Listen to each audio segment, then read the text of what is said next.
শিক্ষার্থীদের ভবিষ্যৎ প্রশ্নে জোরালো হচ্ছে দিল্লিতে চলমান ককরোচ জনতা পার্টি সিজেপির আন্দোলন। শুধু শিক্ষা সংস্কারের মধ্যে সীমাবদ্ধ নেই, বরং জাতীয় রাজনীতির কেন্দ্রবিন্দুতে পরিণত হয়েছে। এরই আলোচনাতে কলকাতা থেকে যোগ দিচ্ছেন সহকর্মী দেবপ্রসাদ অধিকারী। দেবপ্রসাদ, জানতে চাইবো যে দিল্লিতে ককরোচ জনতা পার্টির আন্দোলনের সবশেষ পরিস্থিতি কি, এবং এই আন্দোলন যেভাবে ঘনীভূত হয়েছে সেটি কোন দিকে যাচ্ছে বলে আপনার মনে হয়? দেখুন, একটা জিনিস বলে রাখি। সোমবার এই আন্দোলন শুরু হয়েছিল এবং সোমবারে যেটা হয়েছিল, পুলিশ তাদেরকে ওখান থেকে লাঠিপেটা করে, কাঁদানে গ্যাস ছোড়ে এবং তার পরিপ্রেক্ষিতে কিন্তু আন্দোলন গতি প্রকৃতি কিন্তু পাল্টাতে থাকে। অর্থাৎ রাজনৈতিক দলগুলো কিন্তু তখন এই আন্দোলনের সঙ্গে আস্তে আস্তে করে যুক্ত হতে শুরু করে।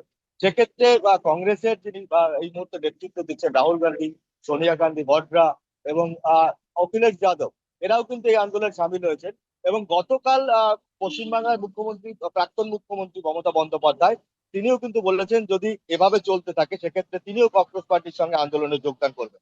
অর্থাৎ এই যে প্রেক্ষাপট একের পর এক, কারণ তাদের যেটা দাবি, আপনাদের 5টি দাবি রেখেছেন রাহুল গান্ধী আজকের সংসদ ভবনের সামনে তারা বিক্ষোভ দেখান। এবং এই মুহূর্তে যেটা কংগ্রেস পার্টির যেটা আহ, আন্দোলন চলছে, অর্থাৎ যন্তর মন্তরের সামনে, সেই যন্তর মন্তরের সামনে কিন্তু জনসংখ্যা ক্রমশ বাড়ছে, অর্থাৎ আন্দোলন ঘনীভূত হচ্ছে। এবং সেক্ষেত্রে একটা জিনিস এখানে উল্লেখ্য যে এই সরকার যে নিট কেলেঙ্কারি, যেটা সেই নিট কেলেঙ্কারিতে শিক্ষামন্ত্রী পদত্যাগ এবং যেটা 5টি দাবি রেখেছেন, এই 5টি দাবির মধ্যে শিক্ষামন্ত্রী পদত্যাগ হচ্ছে অন্যতম দাবি। এবং সেক্ষেত্রে লোকসভায় এই যে পার্লামেন্ট চলছে, সেই পার্লামেন্টে এই বিষয় নিয়ে অর্থাৎ নেট কেলেঙ্কারি নিয়ে আলোচনা হতে হবে। এবং তৃতীয় নম্বর দাবি হচ্ছে যে স্বরাষ্ট্রমন্ত্রী এবং প্রধানমন্ত্রী দুজনকেই এই নেট কেলেঙ্কারি নিয়ে তাদের বিবৃতি দিতে হবে। এবং চতুর্থ নাম্বার হচ্ছে যারা এই যাদের বিরুদ্ধে, অর্থাৎ এই কংগ্রেস পার্টির যারা আন্দোলন করছিল তাদের বিরুদ্ধে যে মামলা দেওয়া হয়েছে সেই মামলাগুলোকে প্রত্যাহার করতে হবে। এরকম বেশ 5টি দাবি রাহুল গান্ধী রেখেছেন। এবং সেই দাবি যদি না মানা হয় তারা কিন্তু আন্দোলন আপনি চালিয়ে বলছেন যাবে। রাহুল গান্ধীর 5 দাবির কথা বলছিলেন, কিন্তু এই 5 দাবির সঙ্গে কি বিরোধী দলগুলোও কি একমত? দেখুন, মূলত যেটা এই মুহূর্তে হচ্ছে সেটা হচ্ছে ইন্ডি জোট যেটা রয়েছে, ইন্ডি জোটের কিন্তু সমর্থন রয়েছে এই কংগ্রেস পার্টি বা আরশোলা জনতা পার্টি। এবং এদের সঙ্গে একটা অলরেডি যেটা সমর্থন তারা দিয়ে দিয়েছেন ইন্ডি জোটের পক্ষ থেকে। কারণ ইন্ডি জোট হচ্ছে বিজেপির বিরোধী রাজনৈতিক শক্তি যেটা রয়েছে, সেটা ইন্ডি জোটে রয়েছে। এই ইন্ডিয়া জোটের যে বিরোধী শক্তি তারা কিন্তু ইতিমধ্যেই এক এক করে সবাই কম বেশি সমর্থন দিয়ে দিয়েছেন। অর্থাৎ এই যে রাজনৈতিক দলগুলো শুধুমাত্র এখন আন্দোলনের সীমাবদ্ধতা সোনাম ওয়াংশু বা কংগ্রেস পার্টি, এই দুজনের মধ্যে সীমাবদ্ধ নেই। আন্দোলনটা ক্রমশ ছড়িয়ে পড়ছে এবং সেক্ষেত্রে রাজনৈতিক দলগুলো, বিরোধী যে রাজনৈতিক দল, বিজেপি বিরোধী রাজনৈতিক শক্তি, সেই শক্তিগুলো কিন্তু ইতিমধ্যেই এক এক করে এই আন্দোলনের সঙ্গে সামিল হচ্ছে।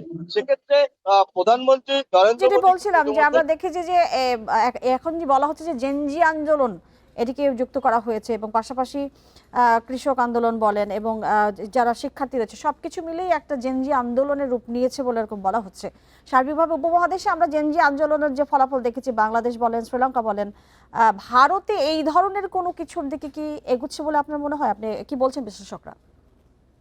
দেখুন, এখনো পর্যন্ত রাজনৈতিক বিশ্লেষকরা মনে করছেন যে সেই পরিস্থিতি বাংলাদেশ বা নেপালে যে পরিস্থিতি ঘটেছে সেই রকম পরিস্থিতি এখনো পর্যন্ত তৈরি হয়নি।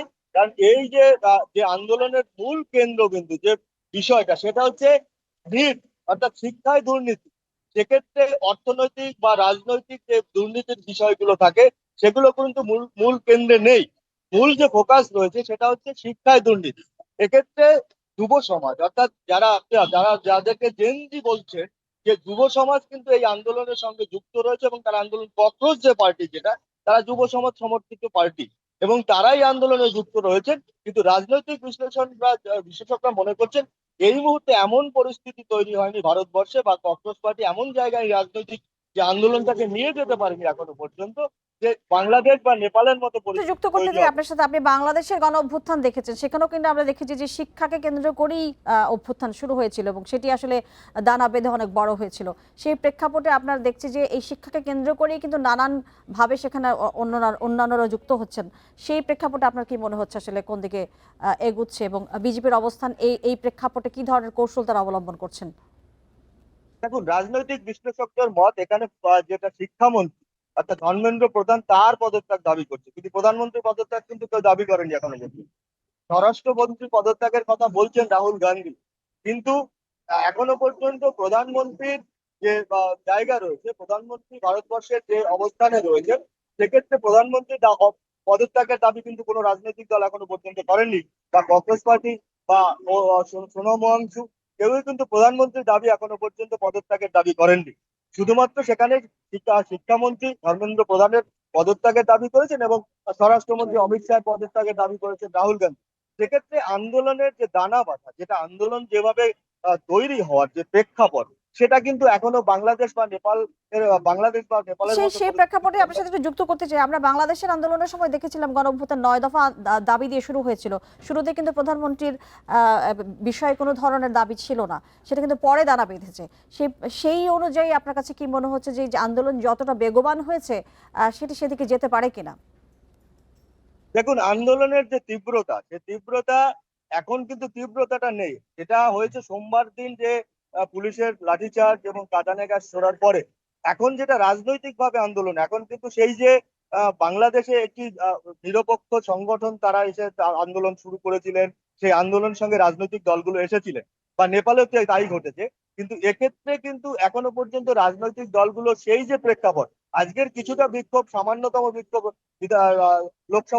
লোকসভার সামনে হয়েছে, কিন্তু সেরকম কিন্তু আন্দোলনে এখনো দানা বাঁধতে পারছে না বলে মনে করছে রাজনৈতিক মহল। পরবর্তী পর্যায়ে প্রেক্ষাপট কি হবে সেটা এখনো বলা মুশকিল, তবে এখনো পর্যন্ত সেই পর্যায়ে দানা বাঁধতে পারেনি বলে মনে করছে রাজনৈতিক বিশ্লেষক এবং দেবপ্রসাদ, যারা আপনি খোঁজ খবর ভারতবর্ষে। রাখবেন, পরবর্তীতে নিশ্চয়ই আপনার মাধ্যমে আমরা আপডেট পাবো। আপনাকে অনেক ধন্যবাদ আমাদের সাথে যুক্ত হবার জন্য।